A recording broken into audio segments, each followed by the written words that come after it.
Well, good morning, everyone. So, it's Chris. I'm back here as your average Canadian and my journey with firearms in Canada. Um, so, this is going to be my second video, and it's basically going to be assuming that you got or you were successful in obtaining your PAL license, your firearm possession and acquisition license. Sorry, I was going off an old acronym that isn't used anymore. So great. So congratulations, you've got your the PAL license, and you are now legally allowed to own firearms. If you just got your non-restricted, that's fine. There's nothing wrong with that. If you got your non-restricted as well, or pardon me, if you got your non-restricted, that's great. There's nothing wrong with that. If you got your restricted license as well, that's great. I encourage everybody to do that. You don't know which way the laws are going to be swinging in Canada right now, and it doesn't hurt to be knowledgeable about restricted firearms.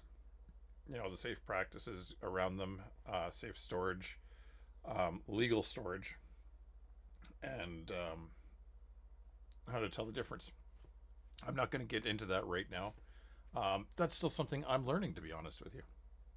So we're going to learn together. And I am just documenting my progression with firearms and in Canada and the legal stuff around them that I'm encountering as I get to the point where I will be hunting this year and how I got to that point. Um, so let's start. You got your PAL license, and now you're deciding what kind of gun do you want. And the best thing you can do is try to figure out what you're going to use the gun for. And there's a lot of different things that you can do. There's a lot of people that do what's called skeet or trap shooting with shotguns. There's a lot of people that do, I believe it's called PRS. I don't know what the acronym stands for. Precision rifle shooting, maybe? I don't. Uh, there seem to be really big competitions where you go out and you compete against other people with accuracy and speed, and it's a very structured, safe kind of competition. That kind of shooting does interest me. I haven't gotten to that point yet. I'm not good enough yet. Um, but I don't think that that should be a barrier to stop anybody that to get into it. Um, as a side note, I'm going to go off on a little tangent here. Every other firearms owner that I have met, whether it be at the range, in on Crown land, um, in brick and mortar stores, um, both the staff in those places, if there are there, or the people or the other firearms owners there, every single one of them, in my experience, has been approachable, has been more than willing to share their knowledge and pass along tips.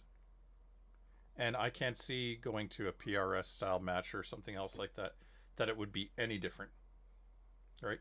Yes, it's more competitive, but I have been very welcomed into the gun community, no matter where I've stepped foot. If I do something wrong, they're quick to chastise me about it. I screwed up big time one day at the range as a new gun owner, and one of the staff members really felt like they were taking a strip off me real bad. Um, but I get it. It's it was a fairly decent safety violation on my end that I, according to their rules, um, I didn't think it was a big deal. But looking back, I can see why I got chewed out, and I don't fault them for that. Um, One of the things that you're going to realize as a gun owner is that the world is watching you. There's a lot of pressure on you to make sure that you're safe. And the biggest thing that you can remember is trigger discipline, and I'm guilty of that too, even though that's not why I got chewed out. Keep your finger off the trigger unless you're going to shoot it. All right? Try not to have your finger anywhere near it unless you're going to shoot. That's the biggest thing. Anyways, I'm going too far off topic. Going back, what do you want to do with your firearms? So, like I said, there's trap and skeet shooting. There's PRS style shooting. There's just shooting paper targets. There's people that go and hunt gophers and clear farm and agricultural land of gophers because they're considered a pest out here. Um, there's there's people that like to um, shoot long distance. There's people that like to shoot for accuracy and seeing how tight of a grouping they can get. Um, the list goes on. So it's up to you to decide what you want to get out of the I call it a hobby, right? Hunting, I don't call it a hobby, but everything else is a hobby, in my mind. But anyway, so you decide what you want to do, and once you kind of figure out what you would like to do, you can then decide what type of firearm is best suited to you and your needs. And you can spend, $200 on a rifle. You can spend $20,000 on a rifle. Um,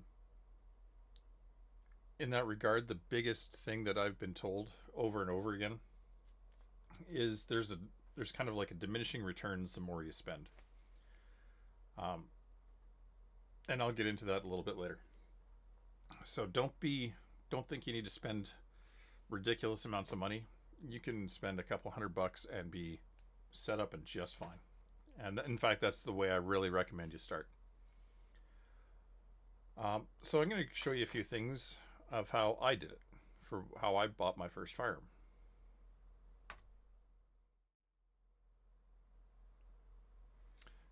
And I'm going to have an issue, obviously. Let me just change.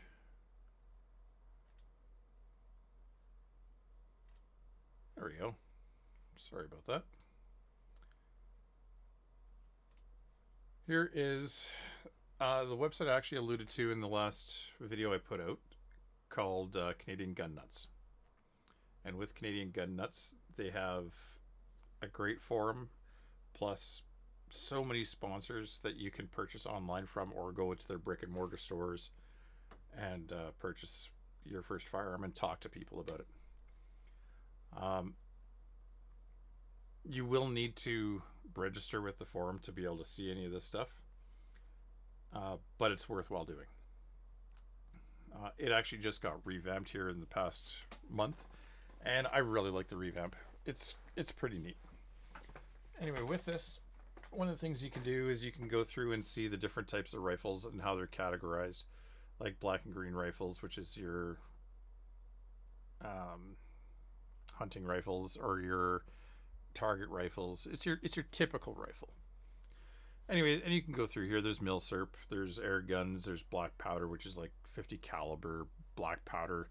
Click, boom, lots of smoke comes out. They're really neat to watch to shoot. I haven't shot one myself yet, but they're pretty neat.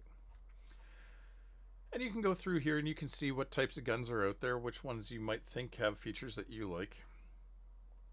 The route I took, I wanted to just get my first rifle and just get used to it.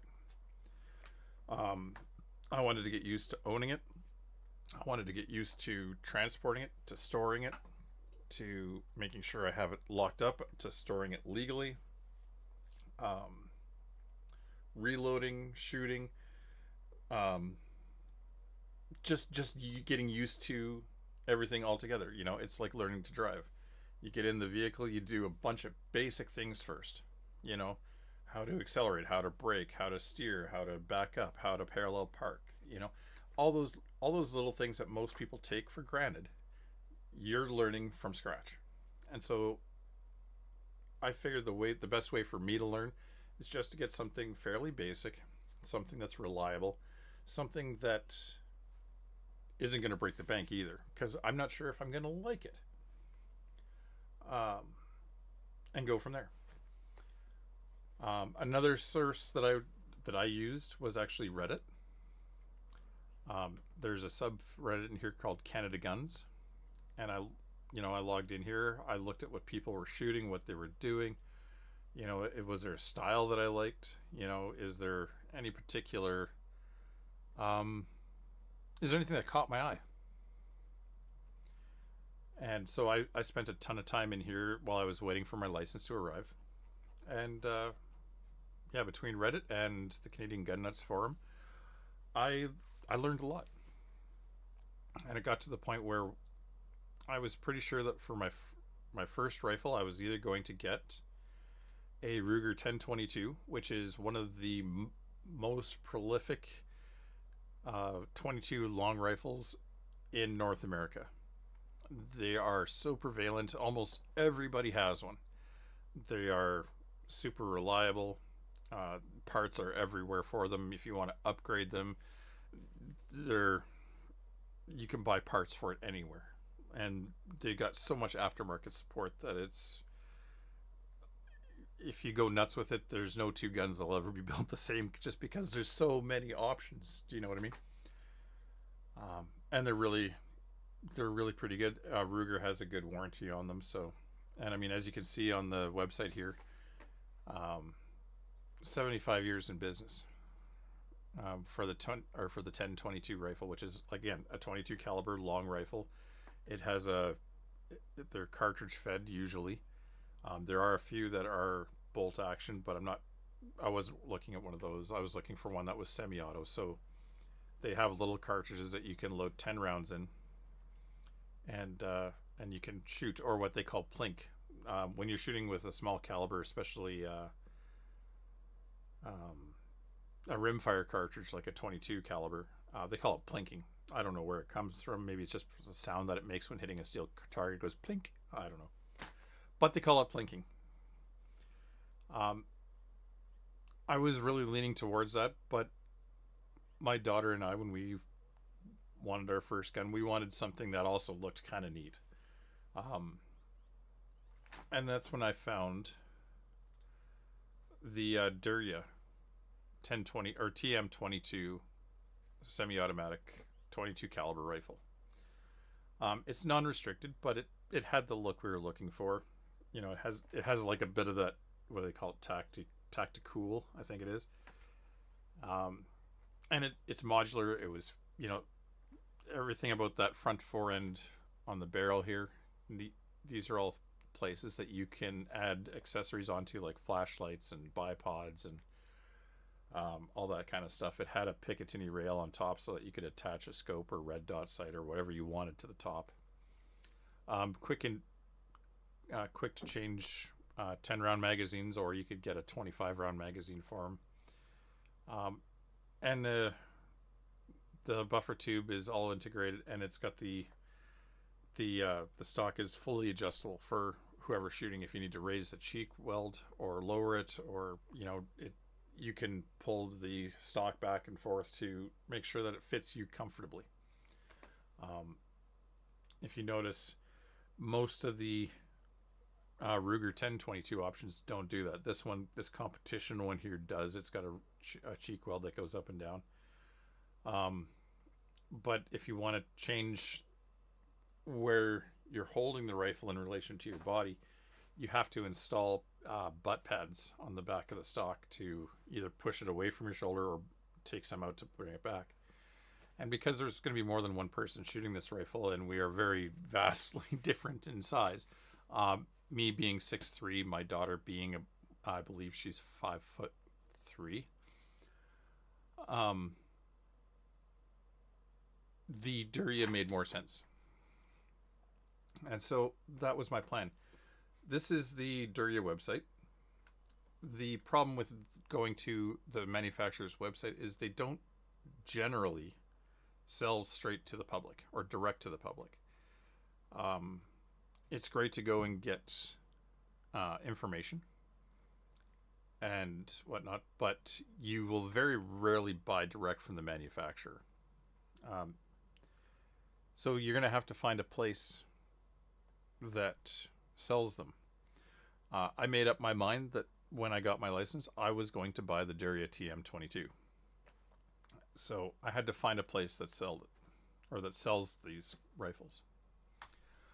That's where I'm going to show you this website. It's called arsenalforce.ca. And you can search for anything firearms related on this website. It searches all of the websites that are firearm related. And there's quite a few. And it will give you the results of what it finds when it data mines those websites. So one of the things you can do is you can search for a TM22, and I'm going to search for one in black. Right. One of the options it gives you is you can actually look for deals. Right. And look, there's one that's showing a deal here from this website. We don't need to tag that one no right now. But here we go. We have a bunch of TM22s. These are all the ones Duria makes. They make a lever action, which is what you're seeing here, plus they make the semi-auto version here. And so what you can do is you can look through, you can see the prices. You can see them from the respective marketplaces and decide where you want to do it. So like, for example, you know, I've never checked out these guys here, this NPS group. Let's see who they are. So you can click on it, or North Pro Sports. So you go and you click on it. It'll take you to their website, to the particular rifle that you were looking at. In this case, $569. It's not a bad price. Enter your details so that you can add it to the cart and check out. So you're going to have to put in your PAL. They show you here that it is non-restricted, and you have to put in your date of birth. Right. That's going to be the way it is across all retail outlets. Where I purchased mine from was from a place called the Shooting Edge. It's in Calgary, and they have them. Then they were at a good price. And I wanted the instant gratification of my first rifle. I wanted to be able to go in, try it out, pick it up, see how it works, buy it, and walk out with it. And that's exactly what happened. When you're buying a rifle or a firearm from any of the manufacturer or any of the retail locations, you're going to have to produce your PAL.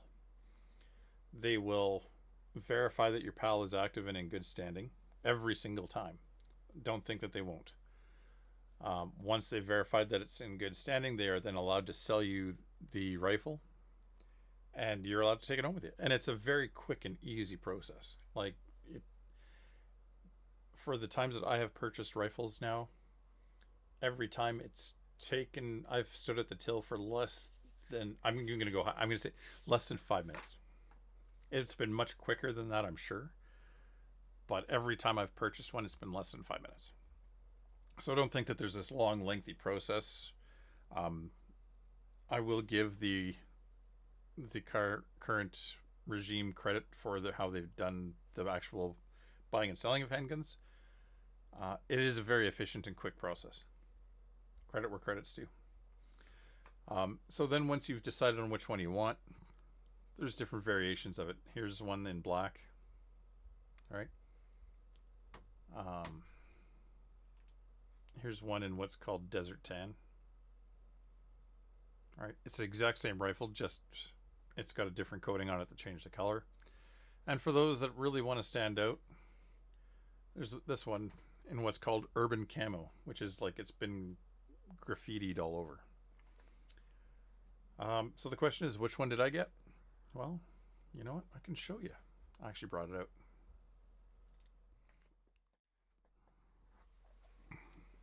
So, this is my Duria TM22 rifle.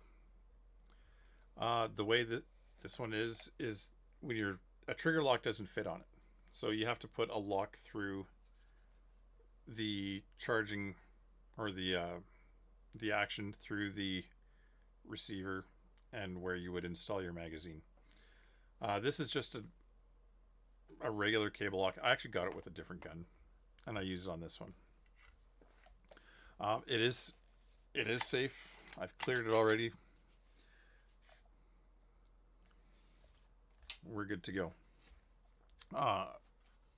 Being that it's non-restricted, I can take the lock off. Since I'm using it, I'm just going to clear it a second time, and we're good. So this is my Duria TM22. It's a great little rifle. I've had a lot of fun with it. I've probably put, I'm going to guess, probably 4,000 rounds through this thing already, and I've only had my license for a few months. But it is a really fun gun to shoot. You can see I have accessorized it a little bit already. There is a Vortex red dot sight on the top. It's got these flip up covers on it. And you look through there, you see a red dot. You put the red dot on whatever you want to hit. It puts it on there. It's pretty good. The other thing that I've accessorized on here is I have put a little bipod on there. Some people say I've put it on backwards. On this rifle, I'm not that worried about it. It's a fun gun to use.